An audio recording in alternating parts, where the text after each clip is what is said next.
रोते रहे, उनकी तरफ बना दी। ये सचमुच भगवान थे, हमने मानी नहीं उनकी बात। अगले जन्म में वो फिर ब्राह्मण ब्राह्मणी का हो गया और वो भगवान शिव के उपासक थे। गौरी शंकर सरस्वती उनका नाम था। तो गौरी शंकर सरस्वती इनका नाम था। इनका दोनों का फिर योग हो गया पति पत्नी के रूप में। गौरी शंकर जो है ये भगवान शिव के पुजारी थे और बहुत ही नेक आत्मा थे। निस्वार्थ भाव से भगवान शिव की शिव पुराण की कथा करते थे, किसी को मिसगाइड नहीं करते थे अपनी रोजी रोटी के लिए। और कथा में जो भी कोई दान दक्षिणा आ जाती थी उसी से निर्वाह चल रहा था। और शेष जो बच जाता था भोजन से वो भंडारा कर देते थे, संग्रह नहीं करते थे। अब क्या हुआ, अन्य जो दूसरे ब्राह्मण थे वो रोजी रोटी के लिए कथाएं किया करते थे, वहां लोगों ने जाना कम कर दिया। गौरी शंकर के पास उनका समूह ज्यादा हो गया। तो अन्य जो ब्राह्मण थे वो उनसे ईर्ष्या करने लग गए। इस बात का ज्ञान था मुसलमानों को, ये काशी शहर में जन्मे थे। तो मुसलमानों ने सोचा कि ये गौरी शंकर हिंदू धर्म का प्रचार घना कर रहा है और इसके साथ ये ब्राह्मण है नहीं। और उन गुरुओं के साथ ही जनता होती थी, जो वो कहते थे वही कर देते थे। तो मुसलमानों ने जबरदस्ती बलपूर्वक अपना जूठा पानी उनके कपड़ों पर छिड़क दिया। उस गौरी शंकर सरस्वती के कपड़ों पर घर में उनके मुंह में डाल दिया जबरदस्ती और कह दिया ये मुसलमान बन गए, मुसलमान बन गए।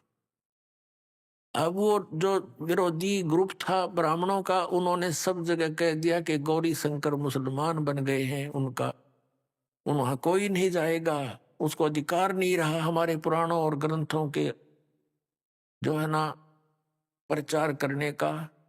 गंगा में स्नान करना भी बंद करवा दिया। अब वो विवश हो गए, निर्वाह की समस्या आ गई।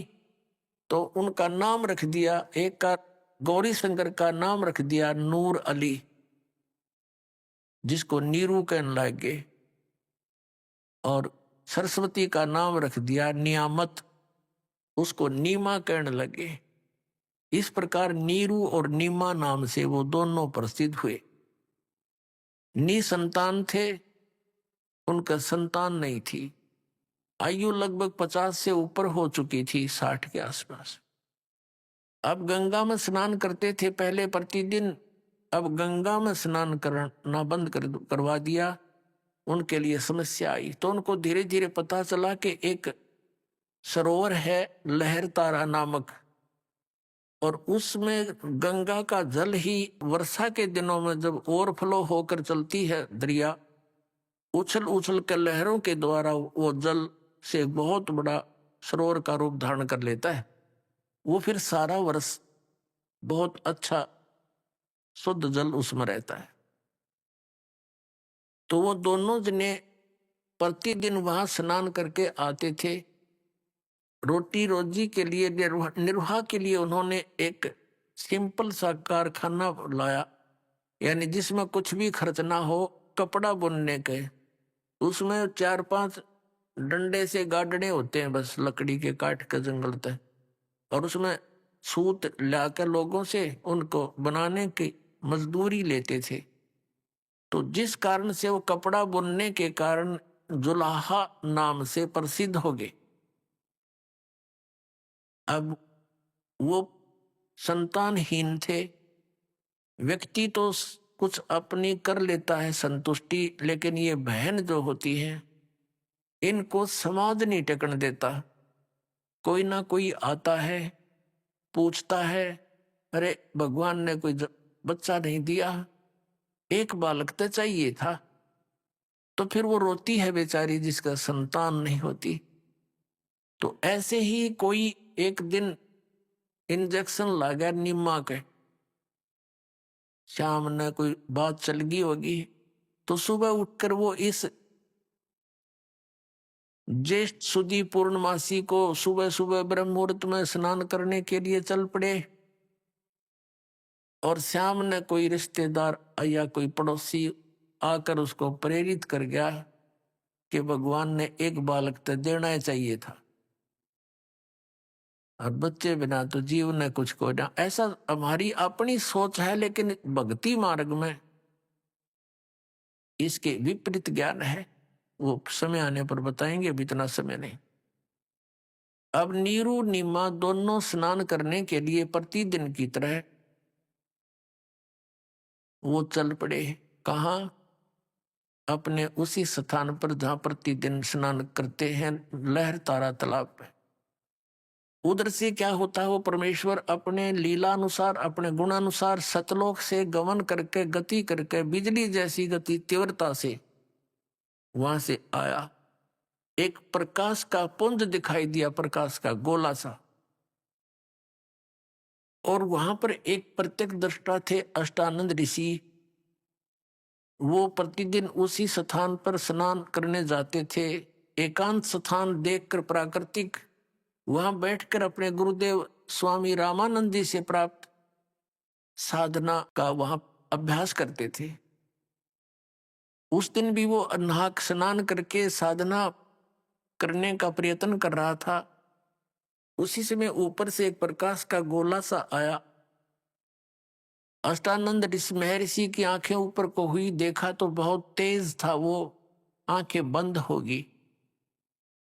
जैसे हम सूर्य की तरफ देखते हैं, हमारी आंखें सूर्य की तरफ ज्यादा देर नहीं देख सकती, फिर आंखें बंद हो जाती है। बंद आंखों में हम क्या देखते हैं कि सूर्य के आकार का एक धीमा सा गोला सा दिखाई देता है, उसका आकार दिखाई देता है, प्रकाश रहित। तो ऐसे जब अष्टानंद जी की आंखें बंद हुई, प्रकाश को सहन नहीं कर सकी, परमात्मा के प्रकाश को, तो आंखें बंद होगी। आंखें बंद होने से उसने क्या देखा कि कोई शिशु दिखाई देता, बालक। आंखें खोली, क्या देखा कि वो प्रकाश उस लहर तारा तालाब के ऊपर एक कोने में सिमट गया। आगे वो अंधेरा था, देख नहीं सका।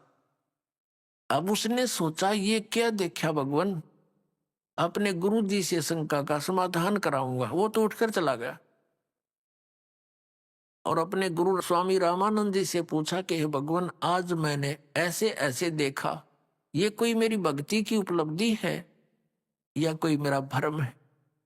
आकाश से प्रकाश का गोला सा आया, आंखें मेरी सहन नहीं कर सकी, बंद हुई तो उसमें एक शिशु रूप दिखाई दिया, बालक का। रामानंद जी को जैसा ज्ञान था, अपने शिष्य की शंका का समाधान इस प्रकार किया कि बच्चा, इस तरह के ऊपर से जो प्रकाश के तारे से टूटते हैं, तो ये कोई अवतार लोग आते हैं नीचे, वो किसी माँ के गर्भ में जाएगा और वहां से फिर जन्म लेकर यहाँ कोई लीला करने आया है। ऊपर के लोगों से कोई अच्छी आत्मा या कोई अवतार गण आते हैं, तो ऐसे लक्षण होते हैं। अब अष्टानंद तो संतुष्ट हुआ, क्योंकि गुरु जी जो शंका का समाधान करे वो फाइनल है। अब उधर से क्या हुआ, वो नीरू नीमा आ रहे थे स्नान करने के लिए उसी स्थान पर, लहर तारा तालाब में। रास्ते में नीमा को वो बातें याद आई जो शाम के समय किसी बहन ने उसको प्रेरणा कर दी थी कि बता, बालक बिना भी कोई जीवन हो से। तो वह ज्यादा दुखी हो रही थी, रोने लगी, हे भगवान, हे भगवान शिव जी। भले ही वो मुसलमान बन गए थे, लेकिन भगवान शिव की पूजा हृदय से वो भूल नहीं पाए थे। और कहने लगे, भगवान शंकर, आपके घर में क्या बच्चों की कमी है? इस दासी को भी एक कोई लाल दे देते, कोई बच्चा दे देते, मेरा भी संसार में हिस्सा हो जाता।